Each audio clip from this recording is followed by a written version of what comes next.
يسعد مساكم. من حق الشعب اللبناني يعبر عن رأيه ويطلب مطالبه ببلده، ومن حق الشعب السوري يخاف على نفسه وعلى أولاده وعائلته. الرجوع إلى سوريا، كيف بده يرجع ولا زال الحكم والنظام قائم في سوريا؟ ما الشعب الأغلبية العظمى طلعوا من سوريا هربا من هذا النظام.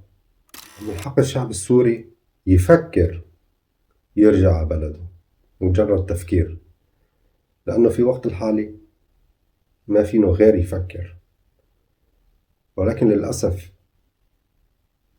يرجع حاليا وينفذ هذا الأمر ما فينه يرجع هو وخايف الرجوع إلى سوريا، خايف على أولاده طبعا، على عائلته.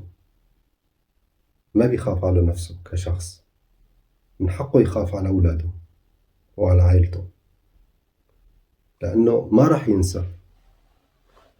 ينسى النظام السوري شو ساوى بشعبه. كيف رح ينسى اللي قتل أخوه أو ابنه أو أبوه أو أمه؟ كيف رح ينسى الظلم والقهر والدمار؟ كيف رح ينسى الفقر اللي عاشه؟ حتى قبل الحرب السورية المواطن السوري كان عايش بخوف، ما كان في أمان. لا، اللي كان يقول في أمان ما كان في أمان، بس مفهوم الأمان اللي في بعض الشرائح اللي فهمانينها بمفهومهم إنه كان في أمان. لا، هو كان خوف من الأجهزة الأمنية خصوصا. دفعنا الثمن كتير لكسرنا هالحاجز الخوف، والثمن كان الدم السوري وبعده ما نشف. كيف بدنا نرجع؟ ولوين بدنا نرجع؟ على بلد تخرب، اتدمر، شعبه تهجر، تشرد، واللي في سوريا عبدوه الأمرين، وضعهم لسه أصعب من اللي خارج السوري واللي مسترقوا البلد وراحوا. ما منلوم اللي ترك البلد، ليس هربا، ولكن هربا من النظام، من الحكومة. طبعا هيك حكومة لو بتحب بلدها وشعبها ما كان وصلت لها المواصيل. حتى إذا حكينا على الضمانات، ما في ضمانات للرجوع. حتى بهيدا إذا ما في ضمانات، حتى كيف بدنا نرجع؟